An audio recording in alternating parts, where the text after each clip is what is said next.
and welcome to another episode of Keys to Success for Music Majors. My name is Charley Roush, and I'm a librarian at UTRGV. I specialize in music and help with music research. And my name is Katrina Roush. I'm a professor of music theory at UTRGV. Alrighty, so one of the things we wanted to do with some of our podcast episodes was to talk about some of the bigger topics out there pertaining to information literacy, or how to think about learning and disseminating, or maybe not disseminating, but like distinguishing between different types of information, why we like things, why we avoid things, what we choose, and what we think is good, what we think is quality or not. This is a really, really big topic. Librarians, researchers, professors, faculty, students, everybody thinks about this type of thing in a different way. And there are many, many elements to it. Librarians like to think of different parts of information literacy according to things like searching or authority, or how information has value. It's a big topic, and we wanted to maybe settle on a couple of these topics throughout the next few semesters, focusing on them here and there. So we wanted to start off by talking about the concept of authority. And we might break this down into the next episode or two. It might be a multi-part type of thing, and it might not happen next week, but just be on the lookout this semester. We might be talking about authority a couple times. So we're going to start the conversation today, and it may resurface a little later just because it's a big, complex topic. And please know, we're just summarizing some very basic elements. This is stuff that I think students and learners and professionals, they develop throughout their whole career.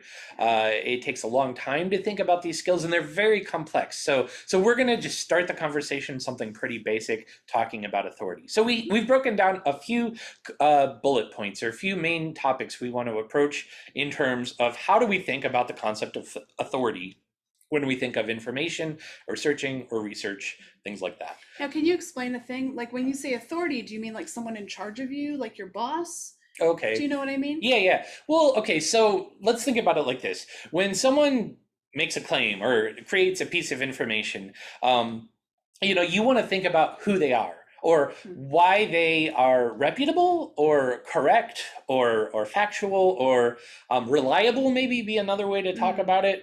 So authority means, like, what type of authority do they bring to the conversation? How much can you trust them? Like, are they an authority on the subject? Yeah. Not like, are they an authority figure? Right, exactly. Yeah, okay. Although they can overlap, because sometimes authority figures can have some authority in a subject. Sure, that makes sense.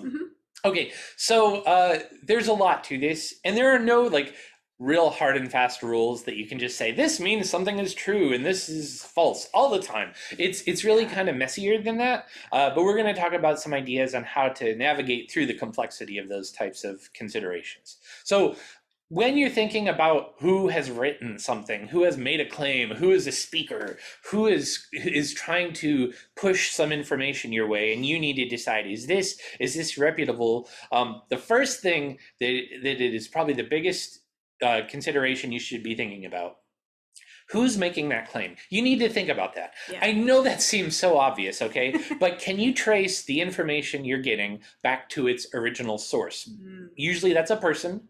Or it could be an organization or some type of site, something like that. All right, but can you trace it back, or is it really just anonymous with no name attached to it? Because that's a concern when you can't tell who's making the claim.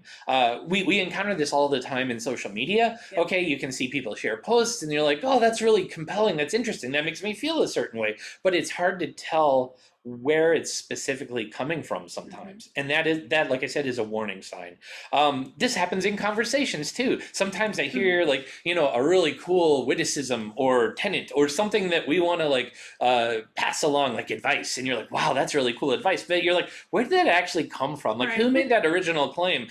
I have repeated so many false things, false stories, false realizations, because it was just miscellaneously attributed to someone. And things like that, they change, they morph over time.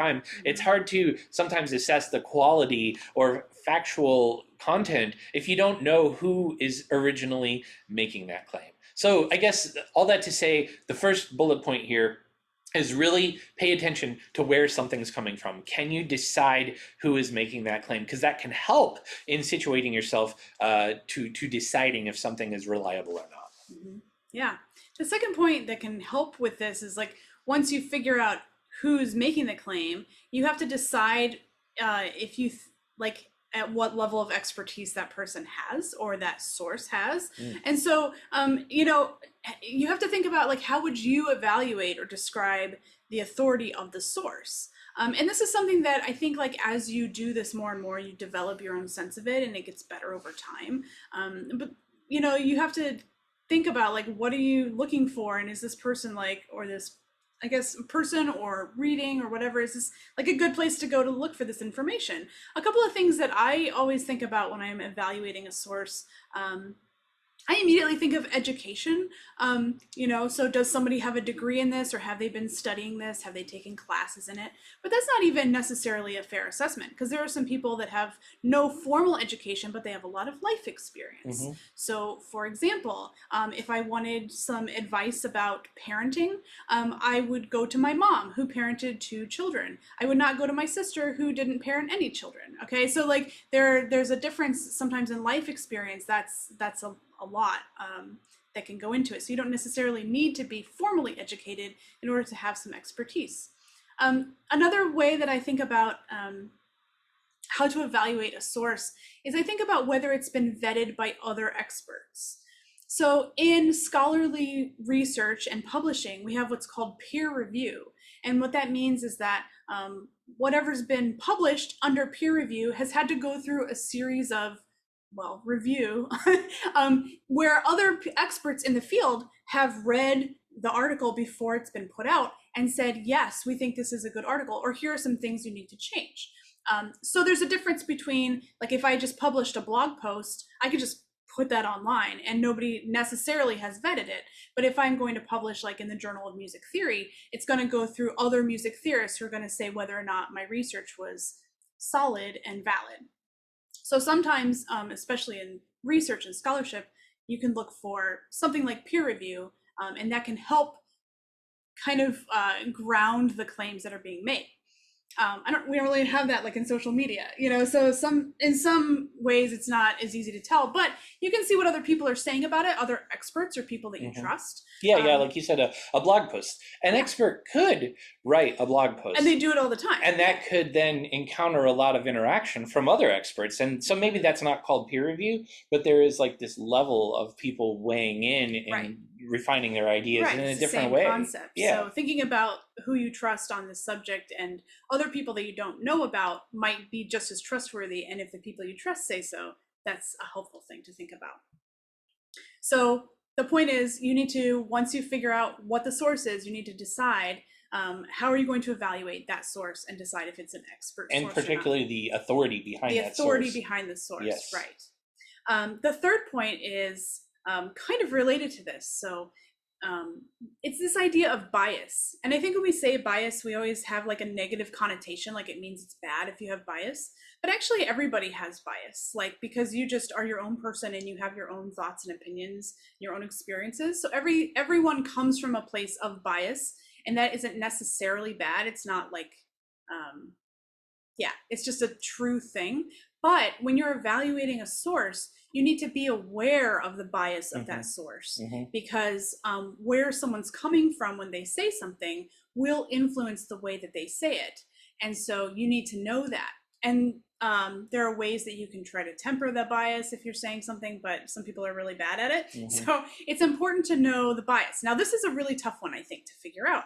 But there are a few things that you can look into to start determining where the source might have bias.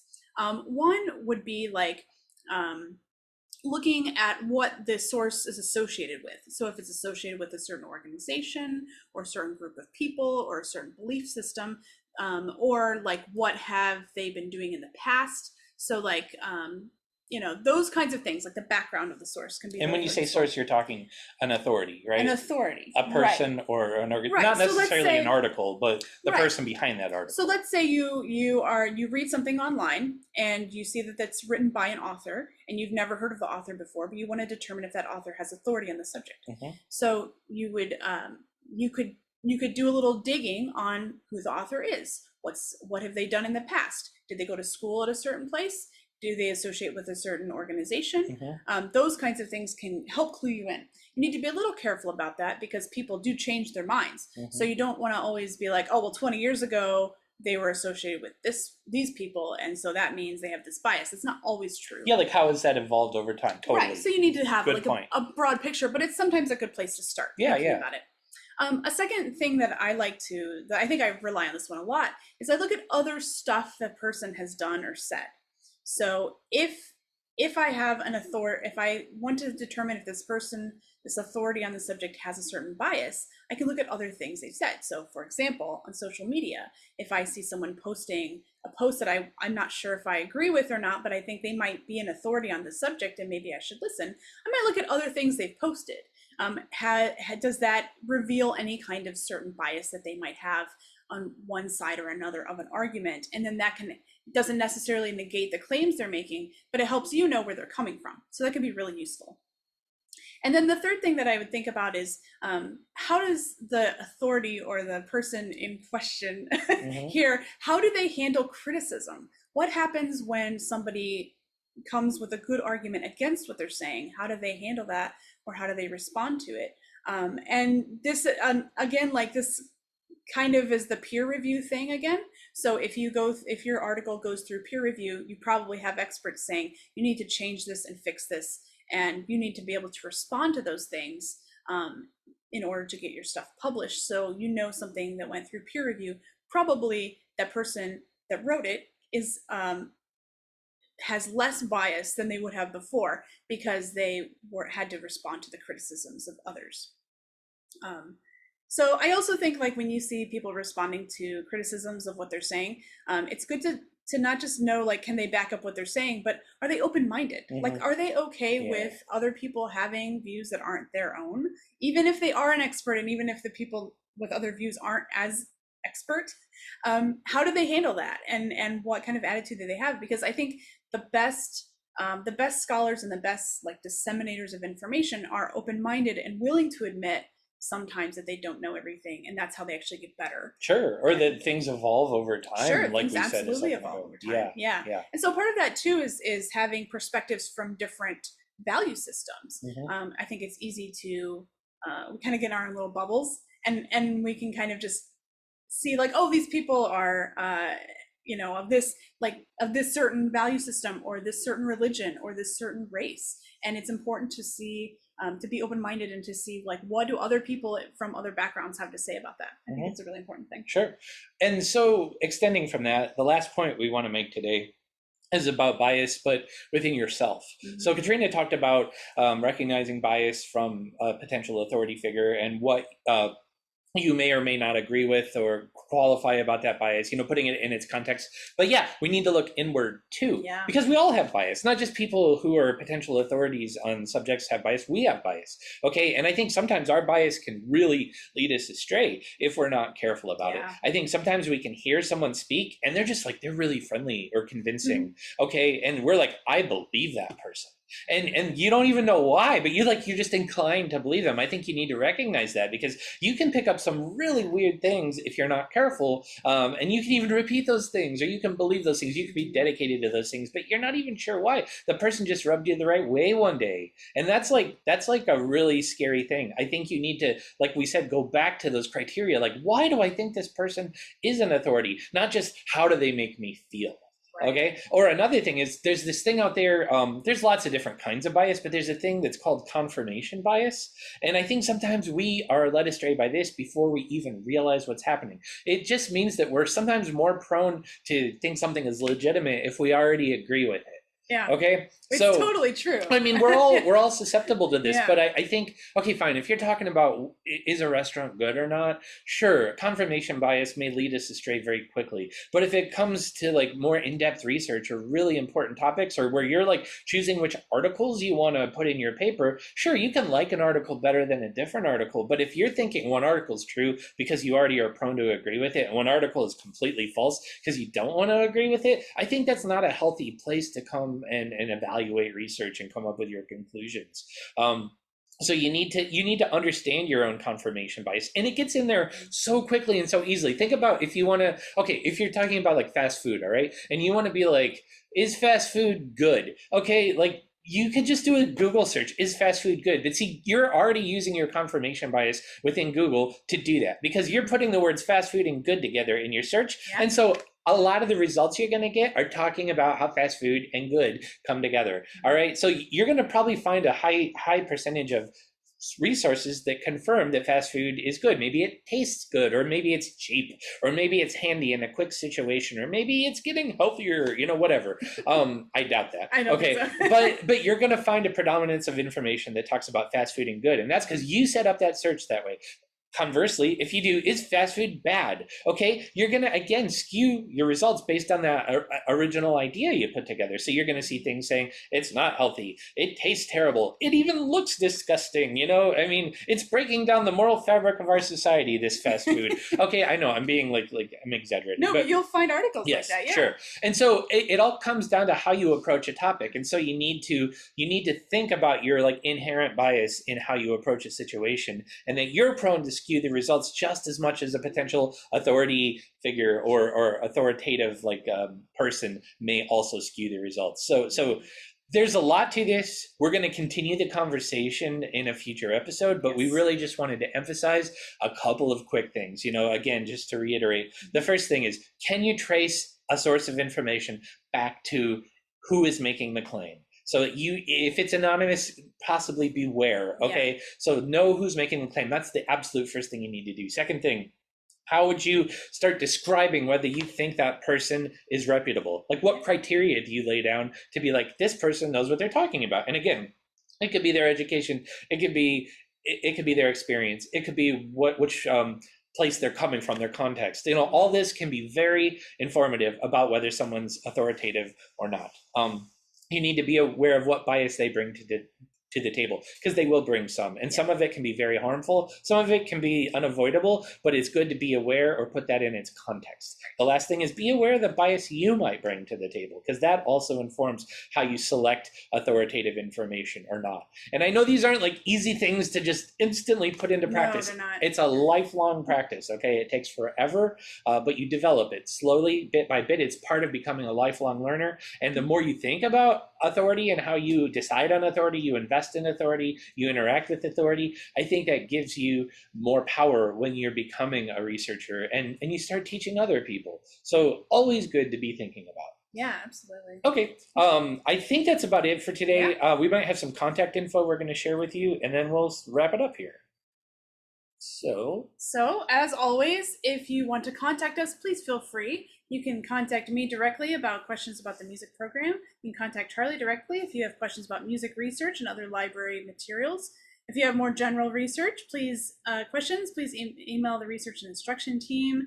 And you can email our podcast email, UTRGVKeysToSuccess@gmail.com, if you have suggestions for future topics, or if you have other points about deciding the authority of a source and you'd like to have us include those in a future episode, we would love to do that. Sure thing. So please feel free to email us at any time.